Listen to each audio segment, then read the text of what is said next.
आपकी बात महत्वपूर्ण है, लेकिन परमानेंट सॉल्यूशन क्या निकलेगा ये बड़ा सवाल है। क्योंकि जब भी इस तरह के मामले सामने आते हैं, देश में चर्चा होती है, टीवी डिबेट में चर्चा होती है, लेकिन उसके कुछ दिनों के बाद स्थिति शांत और फिर उसी तरह की स्थिति बहाल होती हुई नजर आती है। ये बड़ा सवाल है। लेकिन के सिन्हा जी, अब मैं आपके पास आते हुए, अब उनको टीवी स्क्रीन पर दिखाइए। हाल ही में हमने देखा है लश्कर-ए-तैयबा और जैश-ए-मोहम्मद के अलग अलग नामों से अब नए नए जो आतंकी संगठन है वो सक्रिय हो गए हैं, जिनमें से कुछ के नाम हम चला भी रहे हैं। उनमें एक है टीआरएफ, द रेजिस्टेंस फ्रंट ने, जिसने जिम्मेदारी ली थी, उसने अपनी स्ट्रैटेजी बदली। पहले वो कश्मीरी पंडितों पर निशाना साधते थे, फिर सिक्योरिटी दलों पर लगातार उनकी ओर से निशाना साधा गया। प्रवासी मजदूरों को अब वो चुन चुनकर मान रहे हैं। और इसके अलावा टीएलएम, तहरीके लब्बैक मुस्लिम, इसका भी खुलासा हुआ है। इस पर लगाम कैसे लगाई जाए, ये सबसे बड़ा सवाल है के सिन्हा जी।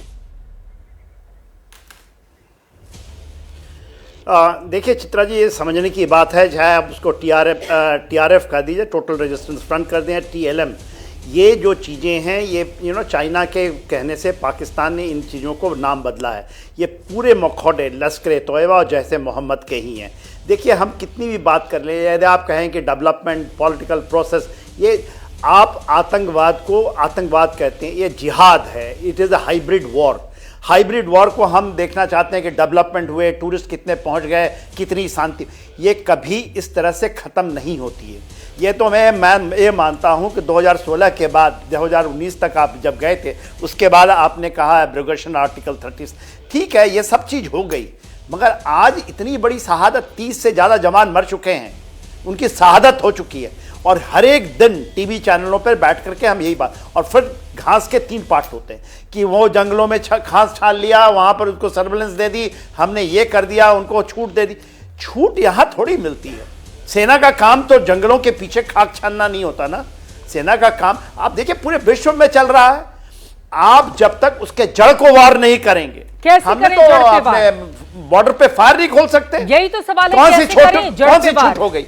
आप अपने बॉर्डर के ऊपर में जड़ के बाद, जड़ की वार को सेना को सिखाना पड़ेगा क्या? मैंने भी 40 साल का वहां किया है। जड़ की वार होती है जहां चीजें जहां से चलती हैं, ये नहीं कि हम उसके देखते हैं जो आकर के एम्बुश हो रही, एम्बुश करते हैं, हमारे जवान जा रहे, एम्बुश हो गया, मार दिए गए। टोटल लोकल सपोर्ट है वहां पर। ठीक बोल रहे थे कोई, चाहे पीडीपी की सरकार जाए या नेशनल कॉन्फ्रेंस की सरकार, किसी ने आपको किया, किसी भी आपने वहां पर जो लोकल ओजीडब्ल्यू को आपने पकड़ा, टीआरएफ का नाम ले लिया, टीएलएम कह दिया, ये सारे ओवरग्राउंड वर्कर्स हैं जो कर रहे हैं, मुहैया करा रहे हैं। हम इसको कभी, हम केवल शहादत देंगे। कल आप बैठे, फिर मैं बैठूंगा आपके टीवी चैनलों में, और फिर कि इतने आंकड़े हुए, इतने लोग चाहते हैं कि हम अपने जवानों की शहादत को लेकर डिबेट करें। ये बेहद दुर्भाग्यपूर्ण स्थिति होती है, और वास्तव में ये हम सब के लिए, ये इंडिविजुअल किसी एक के लिए नहीं, उनके परिवार के लिए नहीं, एक भारत देश के लिए, हमारे लिए ये ठीक नहीं है। यही वो सवाल है कि आखिर, क्योंकि मौजूदा सरकार के समय में भारतीय सेना भी इस बात को मानती है, फ्री हैंड उसको दिया गया है, वो जब चाहे जैसे चाहे अपने हिसाब से वार कर सकती है। लेकिन आतंक को अगर जड़ से नेस्ता नाबूद करने में अब तक कामयाबी नहीं मिल पाई है, तो क्या करना होगा? यही वो सवाल है। 2 लाइन में के सिन्हा जी, फिर मैं जफर साहब से क्लोजिंग रिमार्क लूंगी। देखिए, कल ही खबर आई, इंटेलिजेंस खबर है, अटोबाबाद में फिर से जो ये लश्कर-ए-तैयबा जैश-ए-मोहम्मद रीग्रुप कर रहे हैं, और इसके अलावा सारे लॉन्च पैड, आपको सब 8 फिगर गिल्ट रेफरेंस है, आप एक गोली नहीं फायर कर सकते, उनको खुली छूट है। आप सर्विलेंस में देखते हैं, कुछ कर नहीं सकते, वो आपके ऊपर आकर के आघात करते हैं, फिर उसके पीछे आप भागो, दौड़ो, जंगलों में खाक छानो, और उनको लोकल सपोर्ट है। ये सिंपल कहानी है। इस कहानी के पीछे कुछ नहीं कि हमने इतना ये कर दिया, इतने टूरिस्ट आ गए, इतना ये हो गया, इतना हो गया, ये कहानियां हैं। हमने इलेक्शन करा दी। आज 70 साल से भी ज्यादा समय हो चुका है, और ये चीजें वही चल रही हैं। हर एक बार ये कहानी होती है। सो लोग पॉलिटिकल प्रोसेस कहेंगे, पहले ये यहां पर पीडीपी थी, आज नेशनल कॉन्फ्रेंस आ गई, वही लोग हैं, ये कोई भी आएगा। मैं ये नहीं कहा इनकी गलती नहीं, आप करें वहां पर, इनका काम नहीं है, मगर रॉन्ग स्ट्रैटेजी, रॉन्ग तरीके से आप मिलिट्री प्रॉब्लम को डेवलपमेंट से ठीक करना चाहते हैं। कैसे आप कर लेंगे इसको डेवलप कर?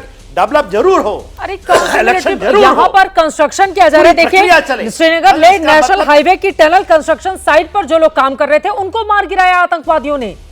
मतलब वो चुन चुनकर वो टारगेट किलिंग कर रहे नहीं करने हैं, देंगे ये।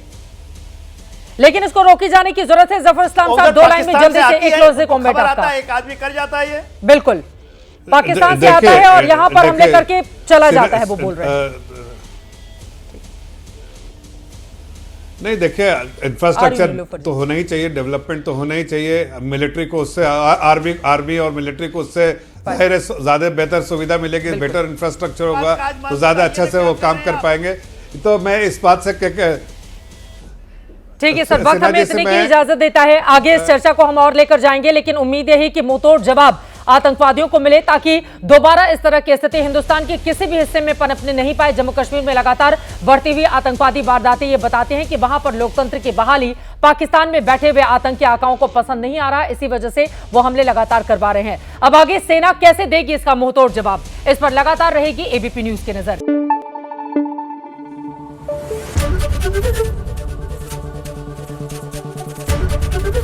एबीपी न्यूज आपको रखे आगे।